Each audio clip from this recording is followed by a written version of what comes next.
Good afternoon, Lisa. Good afternoon, Andrew. I'm in a sing-songy mood. Are you? Yes. That's nice. I might sing in a minute. Oh, you never God.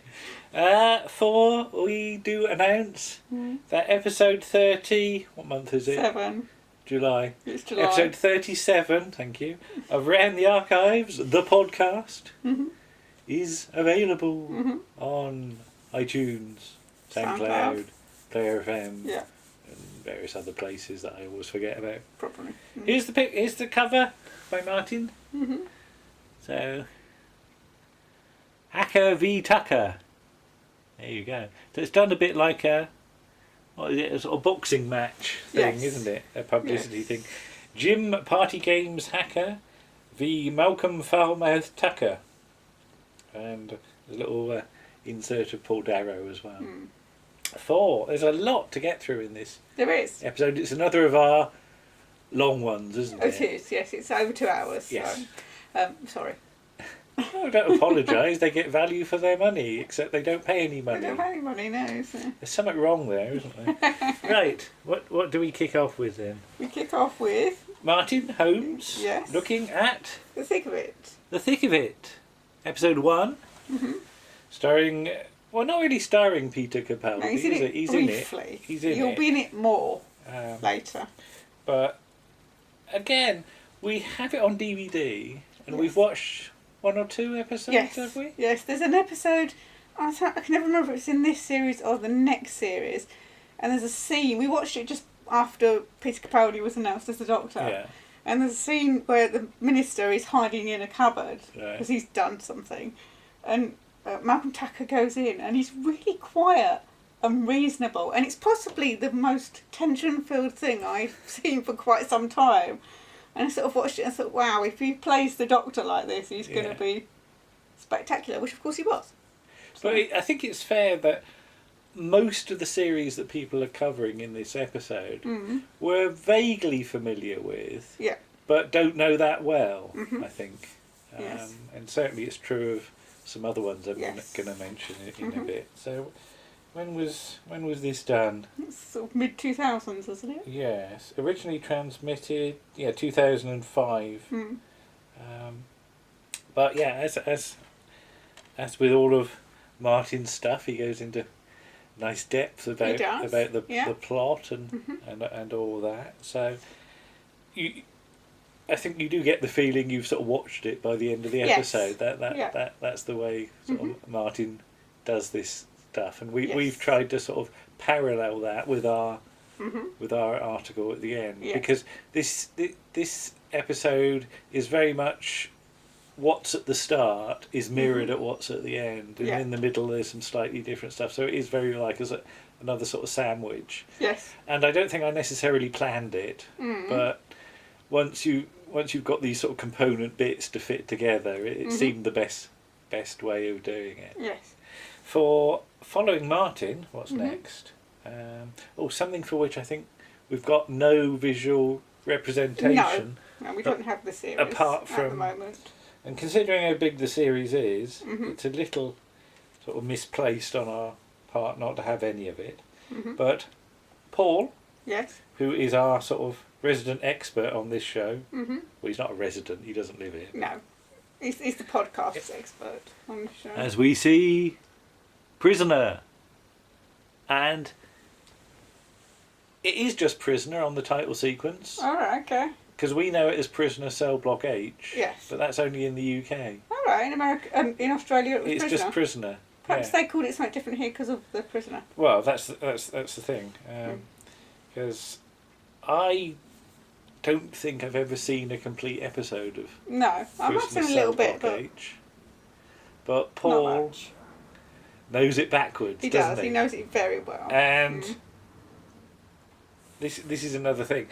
Choosing to match the person doing the article with the subject matter, because I don't really think anybody else we know would have quite the enthusiasm that Paul's got for it, or the knowledge of it, and that's why it's lovely to just say to Paul, because he said originally the piece was, he did about 40 minutes worth of recording on it, and he was faced with having to hack it down to about 23 minutes. So I'd be interested to know what you hacked out, because Paul presented us just with the edited version, He right? did, yes. And I said, because we don't have the show at all, Yeah. Could you if he put could sort of music top in? and tail it with the theme tune, because it's got one of those weird vocal theme tunes that doesn't really seem to necessarily have much to do with the show. Cause he used to give me roses, perhaps he will again, but that was on the outside.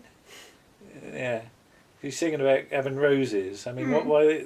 Because she's banged up, she can't have roses. I mean, she could have Cadbury Celebrations or Quality Street, but not roses, obviously. Yeah, I don't think it's that kind of roses. So I was just building up to that awful joke. I do Yes. apologise for that. But yes, Paul, I think has great fun, just enthusing about the show, and quite right too. Then Warren joined us on a very hot day Yes. to talk about Paul Darrow, He didn't did. he? Yes. Because Warren wrote us a lovely piece. He did. If you haven't, the you haven't website. read it, then have a look on our blog. Yeah, so It's roundthearchives.blogspot.co.uk or com, both work, I think. And we had also done a video for Paul Darrow about his whodunit appearance where he's in the dress. Yes. But we also wanted just to do a little chat about how we sort of thought of Paul Darrow, and then following sort of our discussion, we then later watched his appearance on the Adventure Game, which is rather wonderful, isn't it? It is.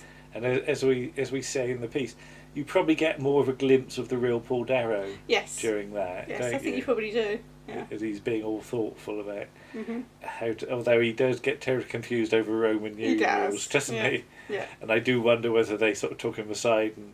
I think they did, because it goes from trying to work it out while the others are off doing what they're doing in the next room, and then when they come back, he knows worked what it out it is. Exactly, as though somebody from the production team's just whispered in his ear or passed him a piece of paper. Yeah. But and again, as we say, you've been listening to his autobiography. Yes. But let's not go over what you can hear in the podcast. Next up, and we're continuing our thing about getting new voices involved for this year, which I'm pleased about, as Johnny Jarvis, another series I don't really know, is covered by Nick, and new voice alert, his writing partner of long standing, Jo Bunsell.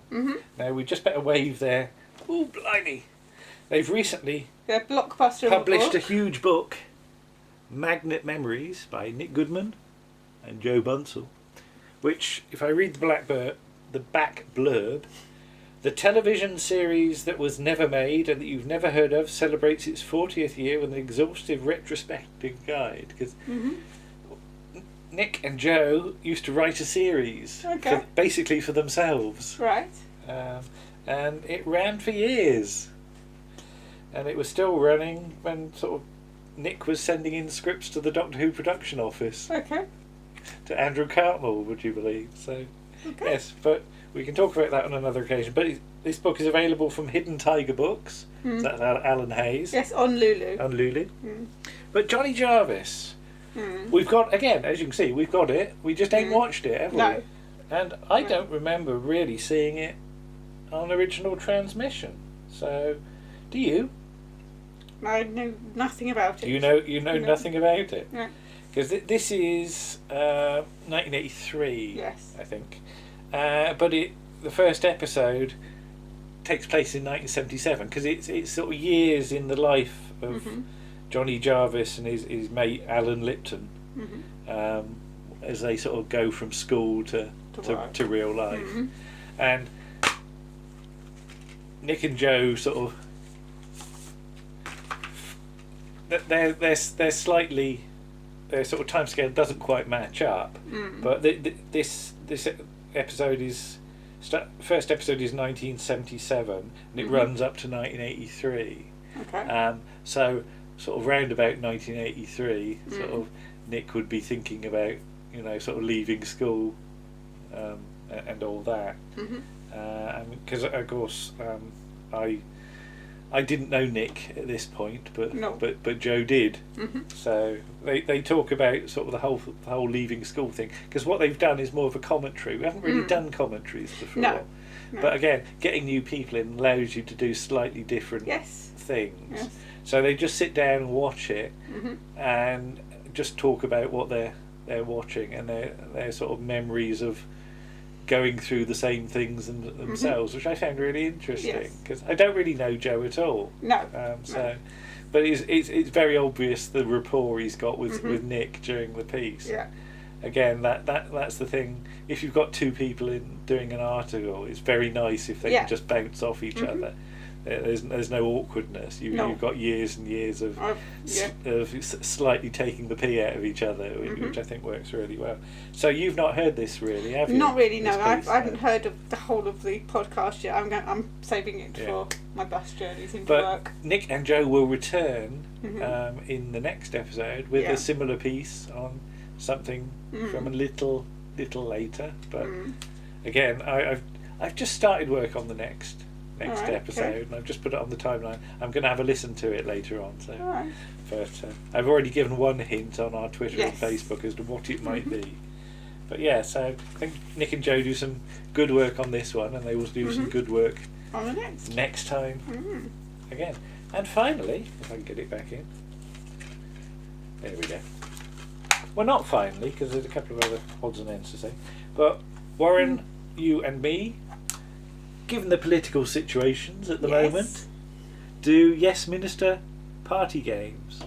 Now, I think people have been after us to do Yes Minister for some time, haven't they? Yes. Who can you think of? Russell for a start. Hello, Russell, if you're watching, which you're probably not. But Party Games is the Christmas special from 1984 that sees Jim Hacker become Prime Minister almost by default, isn't it? That all the other candidates are considered risky. Not a good idea. Yeah. And the way things are at the moment in the UK, it's very interesting to go back to that one because don't forget this is 35 years ago. Yes. And there's a lot that chimes with today's world, doesn't it? So I think people say, why do you look at old stuff? And it's almost the thing that if you look at old stuff, you can see an awful lot of parallels with today. And we often seem to make the same mistakes over and over again, don't we? Not much has actually changed in the last 35 years. Yeah. But that's apart from the fact that I'd actually quite like a Jim Hacker to sort of pull right at this moment. Because you actually believe he'd probably be better than some possible suspects. For all his faults, I believe he's a decent person. Is he actually an honest man? Yes. Yeah. Okay, interesting. So there's episode 37. Do you want to show the other thing? What other thing?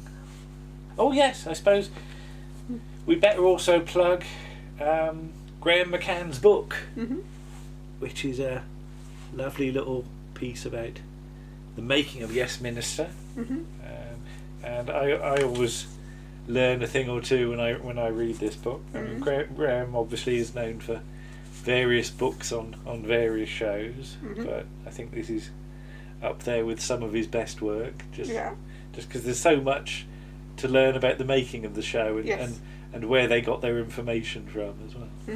So I'll put the link in down below in the description to the SoundCloud thing. But we should also very briefly plug our appearances on other podcasts. Yes, we're on 3 podcasts at the moment. Are we on 3? 3 different podcasts. So what are the 3 then? Well, there's our one. Around the Archives. Yeah. We're on the Exton Moss Experiment. Yeah. For their last episode. So Simon and Ken of the Exton Moss Experiment have just released one on children's programmes. Yeah, we did a bit for them on that. So we looked at Pipkins. We did. Didn't we? Yes. Pipkins with some pirate treasure. Pipkins and the Pirates. Not Doctor Who and the Pirates. No. So that was fun to do. We did that a little while ago. We did. Yeah. We did. They sort of recalled well in advance. Yeah, they kept it as a until they'd done they were ready to release their bits. So that was in the can for them some time ago. On the other hand, with a very quick turnaround, we've just popped up on Don't Let's Chart. Yes. Ben Baker and Phil Cattrall's one. Yes. Where we were asked pretty much out of the blue to do a top 5 worst sitcoms. Yes, which we found incredibly easy. Yeah. Yeah. So that's just come out as well. I think that came out all right. Yeah. Yeah, it's a fun little piece, and we just had to. Well, we recorded a little intro, then wrote some stuff which they read out and sort of expanded on. And yes. I enjoyed hearing them enjoy what they were saying. So Yes. Yeah. I think we gave them a laugh or two. I think we did. Yeah. So Exeter Moss Experiment and Don't Let's Chart, both of which should be very easy to find if you do some searching for podcasts and things like that. So enjoy episode 37. Yes, and we're looking to see what please we're going to do. spread the word, because we're always up for more people for to new listen. listeners. If you enjoy it, tell your friends. Yes, and then come back for 38 for a quite different episode. I think so. This one's quite different. It is. Okay. See you all soon then. Okay. Bye-bye. Bye.